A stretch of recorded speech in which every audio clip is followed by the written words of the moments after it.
Okay, so we are back, and now we're going to deal with the strategy for answering the paraphrase questions. So we already know what the paraphrase questions look like, so how to identify it, like in the last lesson, really not a big deal. And that's basically because you can identify it almost instantly, because the sentence is highlighted and all of the answer choices are full sentences. So that's not really a big deal. Just beware that to successfully answer the question type, it's necessary to comprehend synonyms and synonymous phrases, as well as English sentence structure.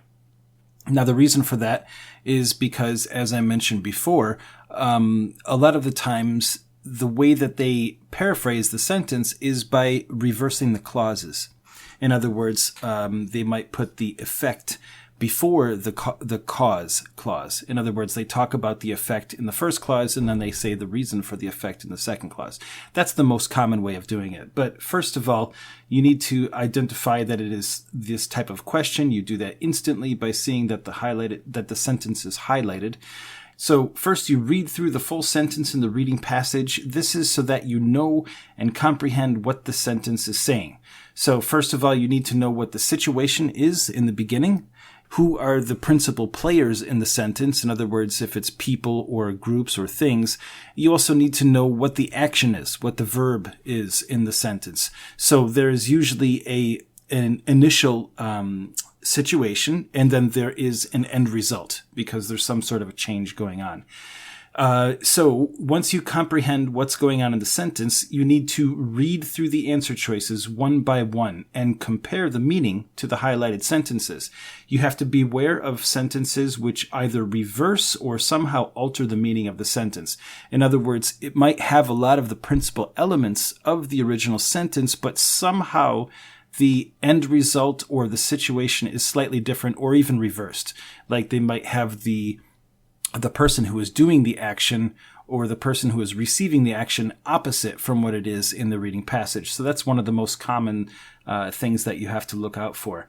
Once again, you'll have to be using synonyms and synonymous phrases to find the answers. That's another way that they change the sentence to paraphrase it. That's the easiest way to paraphrase something is to use synonyms, because in a lot of cases, the only other way that you can paraphrase it, first of all, using synonyms of the words, and then just changing the clauses, as I mentioned before.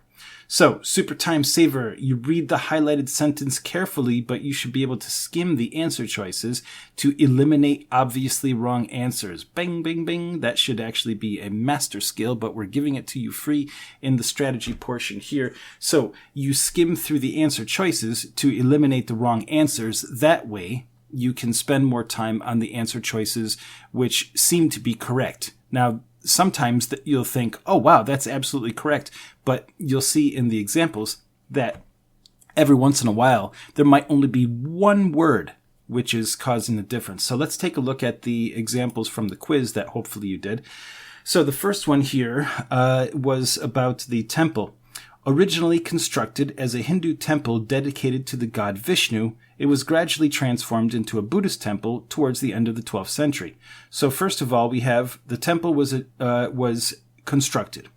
It was also dedicated. So we have two actions happening in that first clause. First, it was constructed as a Hindu temple. It was dedicated to Vishnu. In the second clause, we have that it was transformed into a Buddhist temple. And this happened around the 12th century. So let's take a look at the answer choices. The first one, the temple was supposed to be built as a Buddhist temple. Well, that's not correct because it was originally a Hindu temple. So that is obviously wrong. So we can eliminate that one.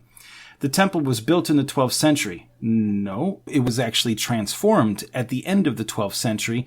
So this is changing the time period of when it was constructed. So that one's obviously wrong. We don't even need to finish reading the sentence because we know already that it's wrong. The temple was originally built by the god Vishnu, but the Buddhists took it over in the 12th century. Okay, well, we have a lot of the same elements here. We have the god Vishnu, we have built, we have the Buddhists took it over in the 12th century. It almost seems like the correct answer, but if you read quickly, it probably seems like it is. But then it says here that it was built by the god. and I have a typo here. I'll correct that after I make the video. So it was built by the god Vishnu. Well, no, it wasn't built by the god Vishnu. It was built and then dedicated to the god Vishnu. So this is a great example of one where it seems like a similar answer here, but there's one part that's clearly wrong. So then the last one, since approximately 12th century, the temple has been used as a Buddhist temple. Okay, so here we have the second clause, or the information from the second clause is in the first clause. It's a Buddhist temple. This happened approximately 12th century. That's correct. It was originally dedicated to Vishnu, a Hindu god. Yes, okay. So they didn't say anything about the being built in the second clause, but that part's not necessary. We know that this part is true, this part is true, so that's obviously the correct answer. So click it and move on. And we are correct, of course. All right, so the second one, in 1905, Klimt created a painted portrait of one Margaret Wittgenstein on the occasion of her marriage. Now, this one's a little bit interesting because the phrase "on the occasion" is not really clear. Now, we can assume that, he painted it around the time of the marriage, but we also know through logic that it takes a lot longer than one day to paint a portrait. So he probably didn't paint it on the day of her marriage. It must have been done around the time. Perhaps he did it beforehand, like maybe he did it as a wedding present, but it's a little bit unclear. So this one's kind of interesting in that way. Now let's go to the paraphrase sentences. In 1905, Margaret Wittgenstein and Gustav Klimt were married. Well, that one's obviously wrong. There's nothing in here that says that they were married. They just have the word marriage and the two people. But they were not married. So we can eliminate that one. Gustav Klimt gave Margaret Wittgenstein a painting for her wedding present. Now, we don't know that at all. In fact, he was probably hired to paint it and paid lots of money to do so. So that one's wrong. We can eliminate that one. One of the portraits that Gustav Klimt painted was of a woman named Margaret Wittgenstein who was to be married. Well, that sounds like it's probably true. And it very well could be. But just like with the phrase "on the occasion," this part here, where it says "who was to be married," now this implies that he painted the painting before the wedding. Because it says "who was to be," that means it's talking about something in the future. But we don't know that because "on the occasion" makes it seem like it happened either on the wedding or very much closer to the wedding. So that part's not clear, even though this could be true. The last one says, Gustav Klimt painted a portrait of Margaret Wittgenstein. Okay, we know that that's true. As she appeared on her wedding day. Well, we don't know for sure, but this is the most logical answer because he painted her on the occasion. Now, did he paint on the occasion of her wedding, or did he paint what she looked like on the occasion of her wedding? So this is an example of unclear writing, and the reason I put this particular question type the way it is in this course is because this is actually a fairly common thing that you'll get writing which is really not the best writing, and you have to come up with the best conclusion. Like I said in one of the earlier videos, I tried to make the practice quizzes and the examples a little bit more difficult in this course than they actually are on the exam. That way you'll be completely prepared for it. So sometimes when the actual writing is not clear, you have to use a little bit of logic.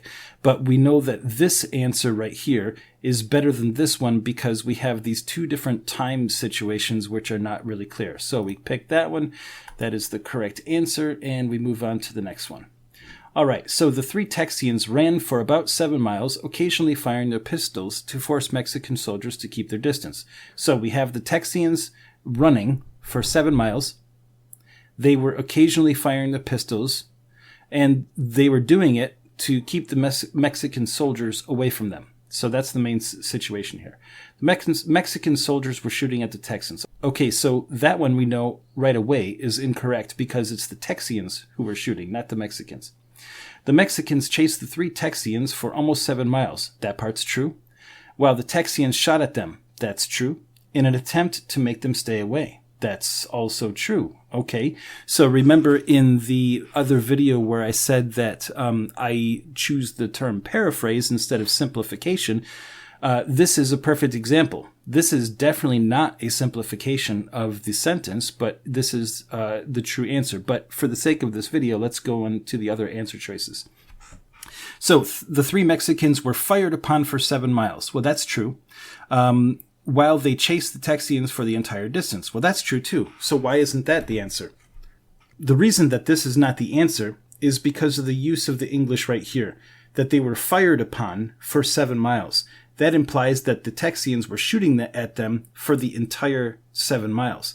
But here, it said occasionally, not for the entire time. So that's why this one is not true. So this is a good example of one where it really seems like it could be true, but there is just one word or one phrase which causes the meaning to be slightly different. And the last one, in order to keep their distance, the Mexicans occasionally fired their pistols. Okay, well here, the Mexicans they're firing their pistols at the Texians, which we know is not true, and they're doing it for the reason of keeping their distance. That's also not true. The only thing that's true here is the 7 miles, and we have 2 words that are the same. So we go back to this one. That's the correct answer. Once again, maybe like this one is so obviously correct that you could probably skip reading the other ones if this was an example in the exam. Just remember that you might have a correct or an answer which seems correct, but there's just one word or one phrase which does change the meaning a little bit. So check that one. Hey, we're right. Amazing.